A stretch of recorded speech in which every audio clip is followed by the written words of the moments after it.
तो देखिए, आज फ्रंट व्हील और रियर व्हील ड्रिवन गाड़ी से रिलेटेड एक फैक्ट होता है। अब वो फैक्ट ये है कि अगर कोई फ्रंट व्हील ड्रिवन कार है और अगर उसको हार्ड ब्रेकिंग किया जाए तो वो अपना डायरेक्शन रिवर्स कर लेती है। तो पहली बात, फ्रंट व्हील ड्रिवन और रियर व्हील ड्रिवन से मतलब क्या है। तो जैसे मान लीजिए एक कोई, जैसे मैं एक गाड़ी बनाता हूँ, मान लीजिए कोई गाड़ी है, ठीक, और ये कोई गाड़ी है और इस गाड़ी का, अब जितना अच्छा बनाना आता है उतना ही बना पाऊंगा। तो ये गाड़ी है, ठीक, और यहाँ मान लीजिए ड्राइवर वाली सीट है। तो ये वाले जो व्हील है इनको बोलेंगे फ्रंट व्हील और जो पीछे वाले व्हील्स हैं इनको बोलेंगे रियर व्हील। तो हमारी गाड़ियों में जो इंजन लगा होता है, इंजन से जब हम पावर प्रोवाइड करते हैं तो कुछ ऐसी गाड़ियां होती हैं जिनमें पावर आगे वाले व्हील्स को दी जाती है, उनको बोलते हैं फ्रंट व्हील ड्रिवन।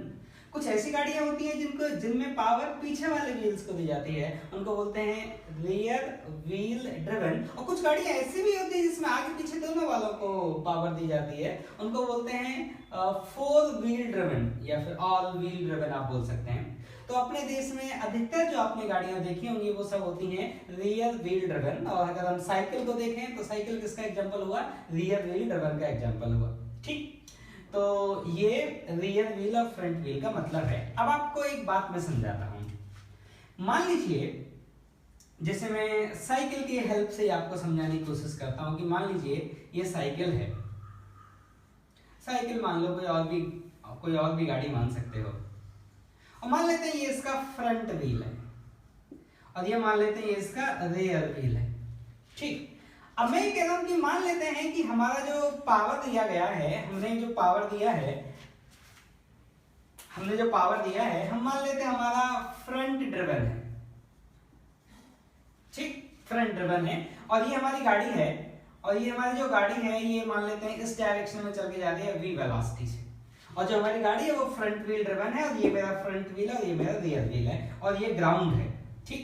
अब मान लेते हैं मैंने ब्रेक लगाया, जब मैं ब्रेक लगाऊंगा तो गाड़ी स्लो होगी। अब आप ऐसे सोचिए कि अगर इसका वेलोसिटी इस डायरेक्शन में है तो इसका एंगुलर वेलोसिटी इस तरह से होगा, तो इसका लीनियर वेलोसिटी v अगर इस डायरेक्शन में है तो एंगुलर वेलोसिटी ओमेगा इस तरह से होगा, और जब मैं ब्रेक लगाऊंगा तो ये v कम होगा, मतलब ओमेगा भी कम होगा। इसका मतलब जो इसका एंगुलर एक्सेलरेशन रहेगा वो इस ओमेगा के अपोजिट रहेगा, मतलब एंगुलर एक्सेलरेशन ऐसे आना चाहिए।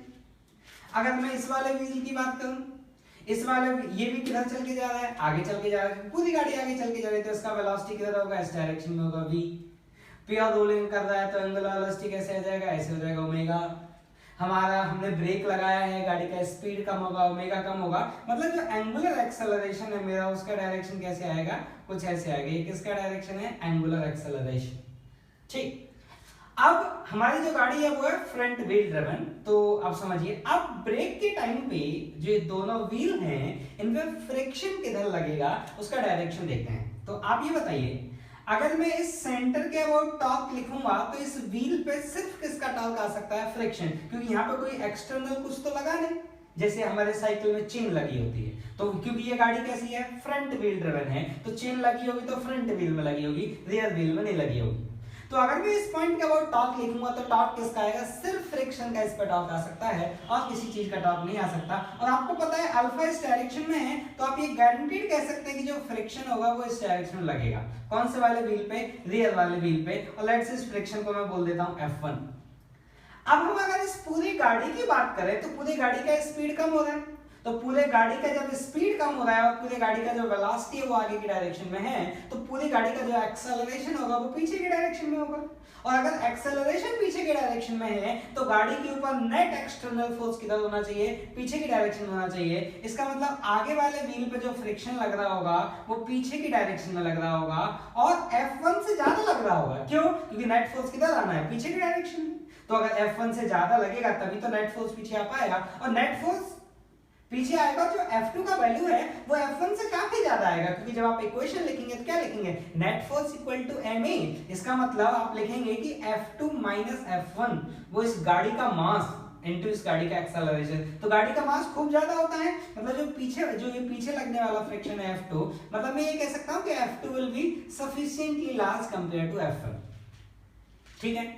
अब मैं दूसरा वाला केस समझा देता हूं जिसमें गाड़ी को मैं मानूंगा रियर व्हील ड्रिवन। ये कौन सा केस था? जब गाड़ी कैसे थी? Front wheel driven. तो रियर व्हील ड्रिवन वाला केस भी एक बार देख लीजिए।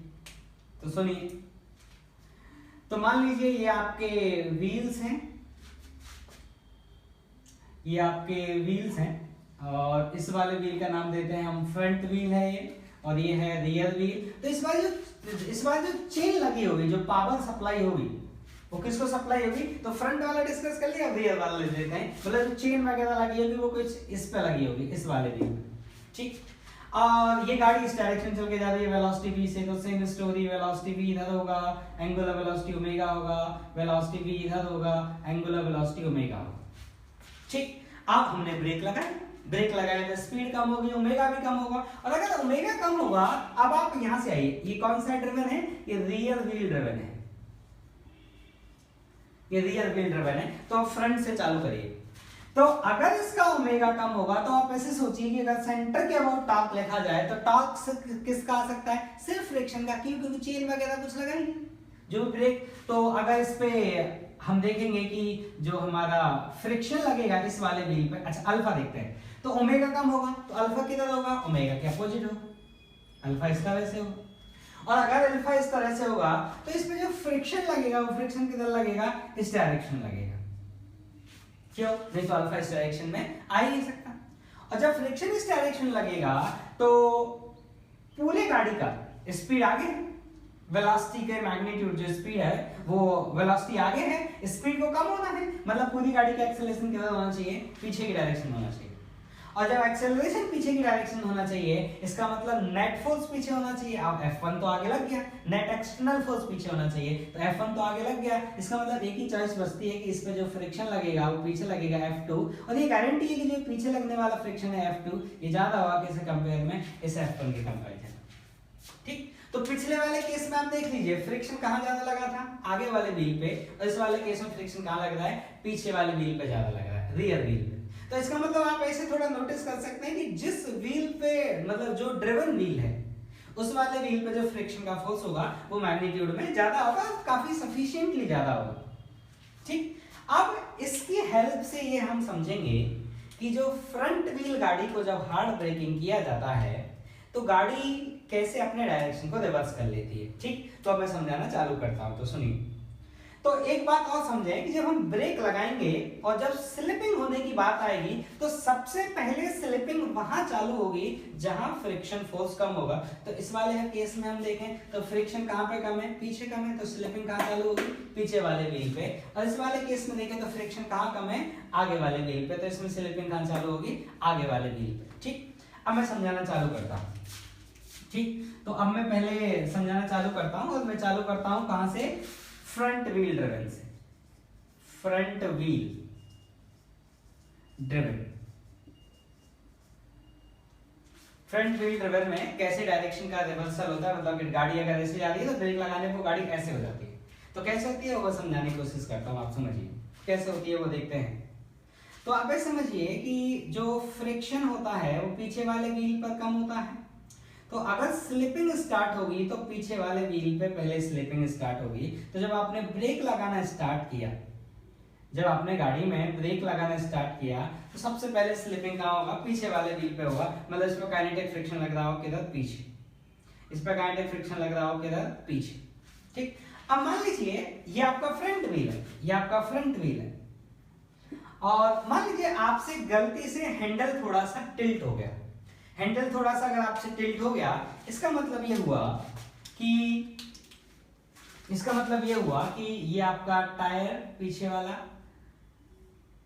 अब देखिए हैंडल का काम क्या होता है? हैंडल का काम होता है गाड़ी को गाइड करना कि गाड़ी चल के किधर जाएगी।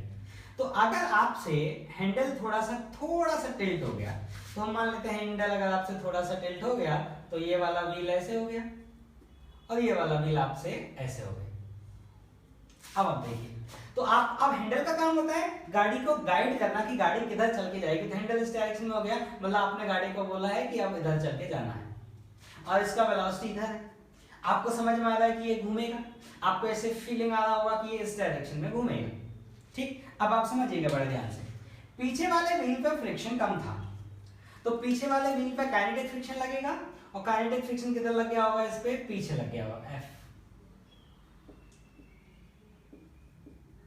ठीक, अब क्या होगा, अब आप ये समझिए, अभी यहाँ पे स्लिपिंग स्टार्ट नहीं होगी, स्लिपिंग पहले यहाँ स्टार्ट होगी। अब आप ये सोचिए कि ये गाड़ी जब इस डायरेक्शन में घूमेगी तो जो गाड़ी का सेंटर ऑफ मास है वो भी ऐसे घूमेगा, तो सेंटर ऑफ मास का जो सर्कुलर बनेगा उस सर्कुलर का सेंटर कहाँ आएगा, कहीं इस डायरेक्शन में आएगा, तो नेट फोर्स सेंटर की तरफ आना चाहिए, और नेट फोर्स सेंटर की तरफ आना चाहिए, मतलब इस पे जो स्टैटिक फ्रिक्शन लग रहा है, क्योंकि यहाँ पे भी स्लिपिंग नहीं हुआ है, वो स्टैटिक फ्रिक्शन कैसे लगेगा, आवश्यकता अनुसार लगेगा, और आवश्यकता आपकी इधर है, इस डायरेक्शन की आवश्यकता है, तो आप ऐसे कह सकते हैं कि रफली इस पे जो फ्रिक्शन लगेगा वो कुछ इस डायरेक्शन में लगेगा, और आप जानते हैं कि जो फ्रिक्शन का मैग्नीट्यूड है वो ज्यादा है, आगे वाले व्हील में फ्रिक्शन ज्यादा लगता है, याद कैसे रखना है कि जिसको पावर दिया जाएगा उसमें फ्रिक्शन ज्यादा है, तो इसमें जो फ्रिक्शन लग रहा है वो इस डायरेक्शन में लग रहा है और इसका मैग्नीट्यूड भी ज्यादा है, तो अगर आप इसको टॉर्क, अगर आप इस फ्रिक्शन का देखेंगे इस सेंटर ऑफ मास के अबाउट, तो टॉर्क कैसे आएगा इस फ्रिक्शन का, वो टॉर्क भी ऐसे ही आएगा, इसका मतलब इस टॉर्क ने इस ओमेगा को सपोर्ट किया, मतलब ये टॉर्क क्या करेगा, इस गाड़ी की डायरेक्शन को रिवर्स करने में मदद करेगा, मतलब ये गाड़ी क्या हो जाएगी, रिवर्स हो जाएगी। अब बात करते हैं रियर व्हील ड्रिवन की, कि रियर व्हील ड्रिवन में क्या होगा, तो रियर व्हील ड्रिवन है तो फ्रिक्शन कहां ज्यादा लगेगा, रियर व्हील पे ज्यादा लगेगा, कम कौन से पे लगेगा, आगे वाले व्हील पे कम लगेगा, तो स्लिपिंग पहले कहां स्टार्ट होगी, आगे वाले व्हील पे स्लिपिंग स्टार्ट होगी, और आगे वाले व्हील से हम गाड़ी को क्या करते हैं, गाइड करते हैं कि किधर जाना है, तो मैं ड्राइंग करके दिखाता हूं। तो ये आपका, अब हम कौन सा केस ले रहे हैं, rear wheel driven, front wheel driven खत्म हुआ, मैं यहां पर लिख देता हूं रियर व्हील ड्रिवन। ठीक, अब रियर व्हील ड्रिवन में देखिए, तो पहले मैं डायग्राम बना लेता हूं, ये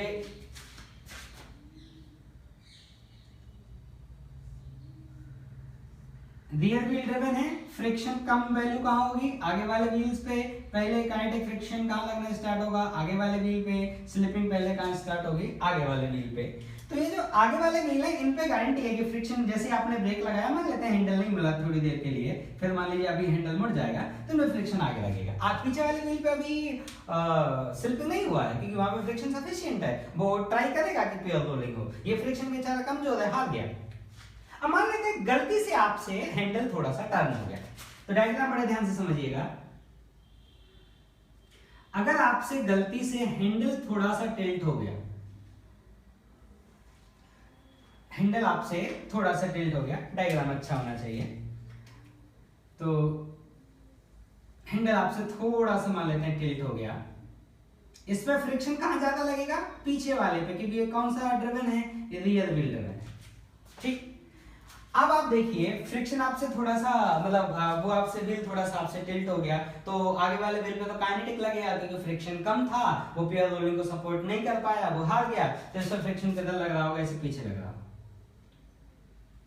ठीक, अब हैंडल का काम क्या होता है, गाड़ी को गाइड करना कि किधर जाना है, तो इस बार हैंडल थोड़ा सा आपसे मुड़ गया, इसका मतलब हैंडल ने गाइड किया कि भाई अब इधर जाना है।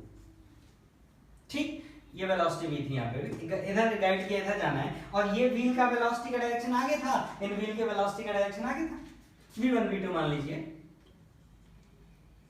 ठीक, अब आपको ये फीलिंग आ रहा होगा कि ये जो गाड़ी है वो ऐसे घूमना चाहेगी, बिल्कुल घूमना चाहेगी, आप एंगुलर वेलोसिटी जानते हैं, आप कैलकुलेट कर सकते हैं। ठीक, अब यहाँ पे तो स्टैटिक फ्रिक्शन लग रहा है क्योंकि यहाँ पे स्लिपिंग स्टार्ट नहीं हुआ है, और स्टैटिक फ्रिक्शन आवश्यकता अनुसार लगता है, तो इसका जो सेंटर ऑफ मास है वो कैसे घूमना चाहेगा, ऐसे घूमना चाहेगा, तो सेंटर ऑफ मास का जो सर्कुलर बनेगा, सर्कुलर मोशन जो बनेगा, उस सर्कुलर का सेंटर इधर आएगा, तो जो नेट फोर्स होना चाहिए इस पूरी बॉडी पर वो इस डायरेक्शन में होना चाहिए। अब इस डायरेक्शन में नेट फोर्स आने के लिए ये फ्रिक्शन तो पहले नीचे की तरफ झुक चुका है, इसका मतलब जो ये वाले व्हील्स हैं पीछे वाले, इन पीछे वाले व्हील्स पे जो फ्रिक्शन लगेगा, पीछे वाले व्हील्स पर जो फ्रिक्शन लगेगा, उस फ्रिक्शन का डायरेक्शन कुछ ऐसे है। अब आप क्या करिए, इस सेंटर ऑफ मास के अबाउट इस फ्रिक्शन का टॉर्क लीजिए, इस सेंटर ऑफ मास के अबाउट जो इस फ्रिक्शन का टॉर्क लेंगे तो वो टॉर्क आएगा इस डायरेक्शन में, मतलब इस टॉर्क ने इस एंगुलर वेलोसिटी को सपोर्ट नहीं किया, अपोज किया, इसलिए रियर व्हील ड्रिवन गाड़ियों में ये फिनोमेना सामान्यतः देखने को नहीं मिलता, अधिकांशतः ये फिनोमेना जो देखने को मिलता है वो किस में मिलता है, फ्रंट व्हील ड्रिवन गाड़ियों में।